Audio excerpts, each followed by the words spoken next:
Hi, it's Michelle with Books Cause Insomnia. I'm here to do my mid-month check-in for December.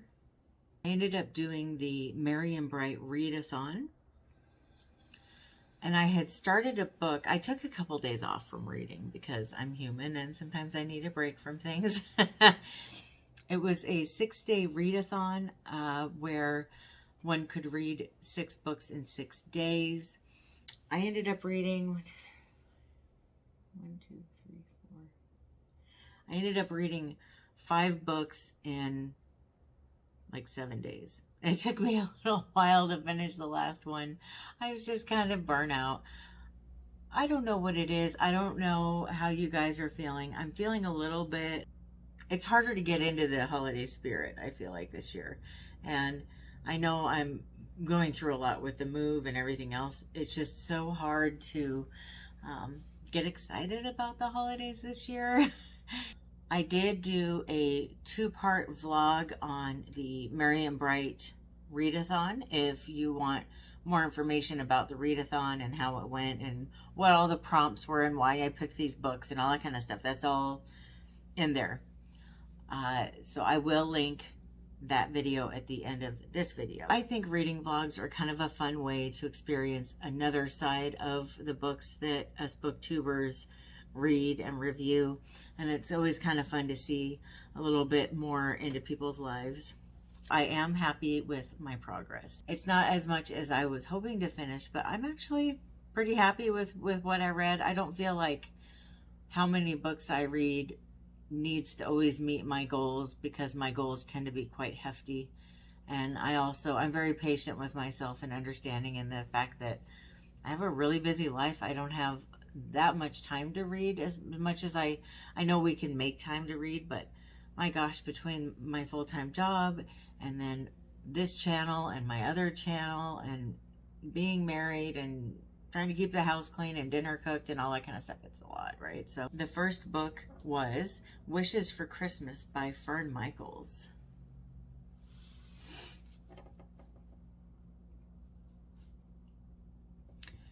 This book is about Maggie Spritzer and her friends, the sisterhood, trying to fulfill other people's wishes for Christmas, basically.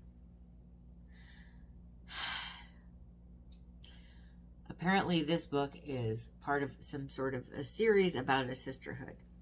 And I felt like the author did a really poor job of explaining what the sisterhood is. I still have no idea. It kind of came off like it's a pretentious group of rich women running around and doing nice things for people. And while that's great, it just didn't hold my interest. I'm all about trying to help other people, and especially, you know, if one has the ability to do that. But it just, something about it just felt very, I don't know, very off-putting and braggadocious or something. So I ended up on page 100 just putting it down and deciding to DNF it. I just didn't like it. I didn't really care for the characters. I just didn't feel it the way I thought I would. Then we have this book here. It's about a woman named Lady Vespasia. This book takes place in the 1840s. It was a little off-putting at first because the characters in here were very rich and elegant, and she's bragging about how beautiful she is, and I'm thinking, oh, here we go, a perfect rich person. But the book ended up being a lot more than that. It's about a group of people that are all at this rich guy's estate during the holiday season. And there's 2 widows there, and they're both vying for the attention of this man. And, well, someone in the group ends up killing themselves. And someone else, the group feels, is to blame. It ends up being a mystery into why they killed themselves. And it was actually an allegory about friendship and the true meaning of Christmas. Are we willing to go down an unsafe and an uncomfortable journey to support our friend and their journey? And it was also about forgiveness. It was actually very beautiful. There's some religious sprinklings throughout the book, here and there. Not too overblown or anything, but just every once in a while. This book really got me in the holiday mood, which, as I mentioned, I've been struggling with this year, so I really appreciated that. I do like to occasionally, as many of you know, read excerpts from books so that you can get a feel for the author's writing and what the book feels like. And I wanted to read you a little part of this. This is page 28. This book was a wild adventure, though, I will tell you. I had a heck of a time putting it down, and I was actually very glad that it was a book I was trying to read in one day, because I really couldn't put it down. I really loved it. We have created a society in which it is necessary for a woman to marry well if she is to succeed, because we have contrived for it to be impossible for her to achieve any safety or success alone, even should she wish to. But frequently, we criticize most vehemently that which is largely our own doing. And she's talking about hypocrisy there when she mentions this, but I thought that was a nice little thing to add in here, since it is a book that takes place in the 1840s. I think it's always nice to remember not just how far we as women have come, but also how far men have come and how they treat women, and how far society has come. I just think it's so important every day to think about how grateful we are.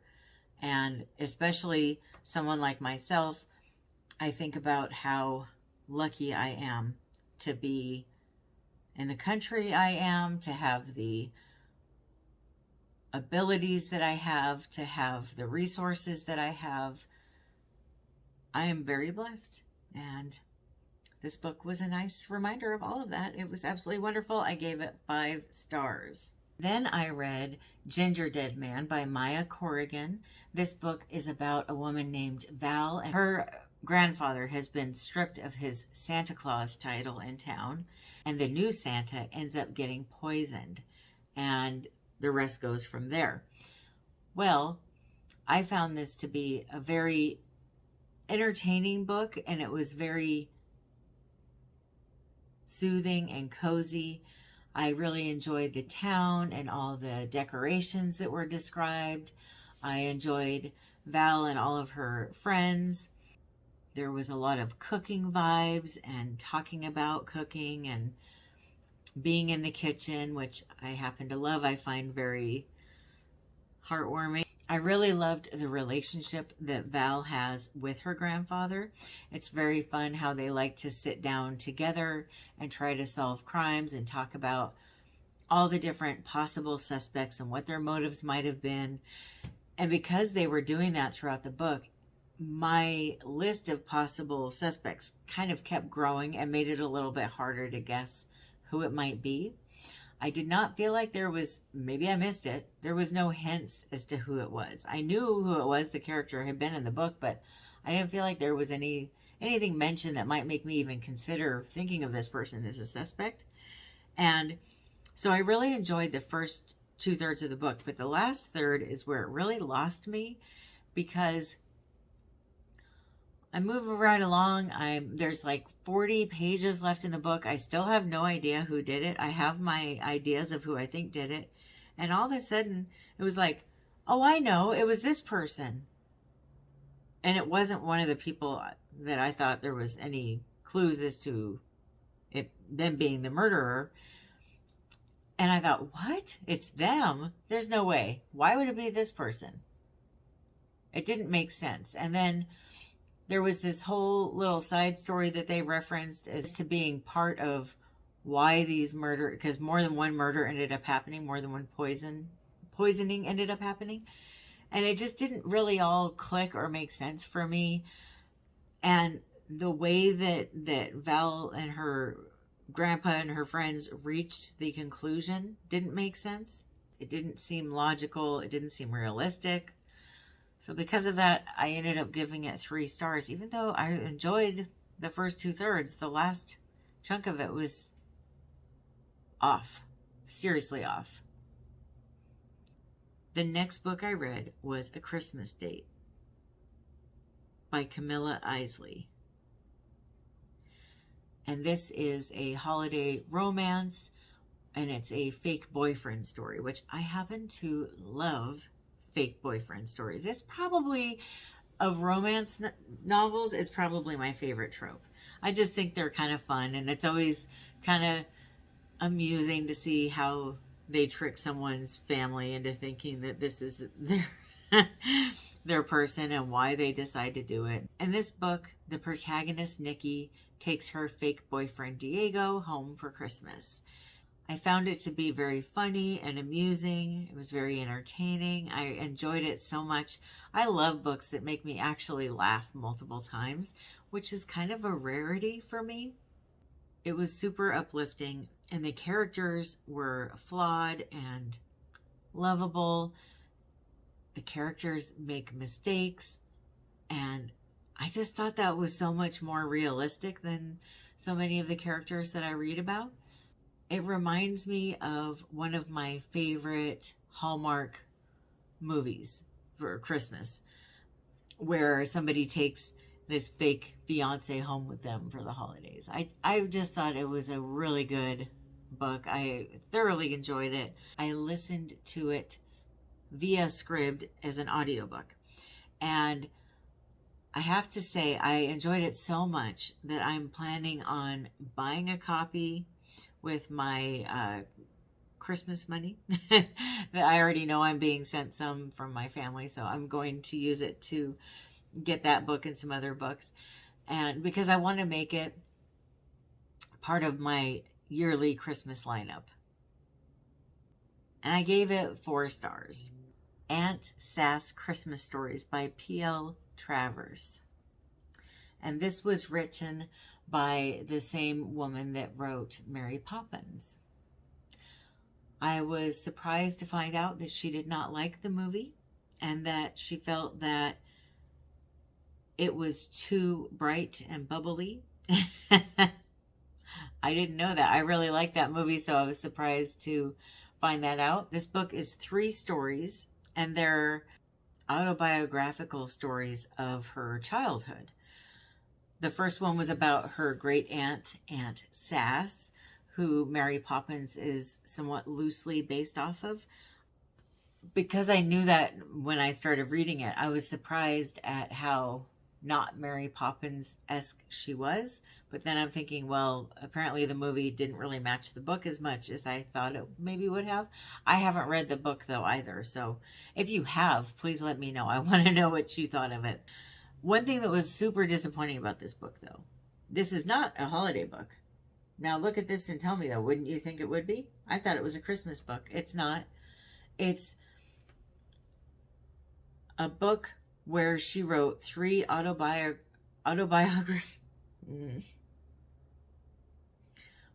It's a book where she wrote 3 autobiographical, I can't say that word today, autobiographical stories from her childhood, and then she gave them to her family as Christmas gifts. So it's not really a Christmas book. The second story is about Ah Wong, and he is a Chinese man that worked for her family. It's not politically correct today, but it was a funny story about a heathen man that she really adored as a child. It was a very heartfelt story that was also very sweet. I really enjoyed that one. I thought her amusement with him and why was really fun too. It was kind of a nice reminder of how the world looks as a child. And then the third story is about Johnny Delaney, who is a foul-mouthed jockey, and he doesn't particularly care for children, or it didn't seem like he did. He's got a lot of opinions about how children should be raised and treated, although I don't think he has children of his own. And honestly, that story was my favorite one. I'm sure a lot of people that read this found it to be their least favorite of the 3, but I really enjoyed the third one the most. My least favorite was the first story about Aunt Sass. I wanted to read you an excerpt of this as well. He was a man made entirely of blackness and shadow, the quickest tempered, arrogantest, bitter-heartedest creature that ever stepped out of the county Clare. But the whole family loved him with a deep and changeless passion. Don't ask me why. Just let me tell you Johnny's story, and I think you will not wonder. And that got my interest right away. The whole family loved him with a deep and changeless passion. I have felt like that sometimes, where I really didn't like someone, but I absolutely loved and adored them anyway, and I wasn't trying to change them. And I feel like I've also sometimes encountered people that I could not stand, and everyone around me thought this person was just the greatest thing since sliced bread, and loved and adored them and didn't want to change anything about them. So I just found that very compelling right out of the gate with this story. But it ended up really touching my heart at the end too. So the only story out of the three that fell a little flat for me was the one about Aunt Sass. But because I was so super disappointed with that part, I ended up giving the book 3 stars. I thought it was between Aunt Sass just being like, I felt like I needed to be warned more or something. So between that and it not really being a Christmas book, but yet here it says Christmas stories, it just felt super misleading. But I did really like the second and third stories, which is why I ended up giving it 3 stars. And that's it for my mid-month check-in. I was going to do some life updates, but then I thought, well, they're kind of in that reading vlog. So there's not really a whole lot to tell you. If you want to tell me what books you've been reading this month, please let me know. I'd love to hear it, especially if you think there's anything that I would enjoy. I can always add it to my wish list. Sorry about all the light next to my face. I'm being blinded by the light. You know that song? Well, I hope you have a wonderful rest of your day or night. Happy reading. Bye.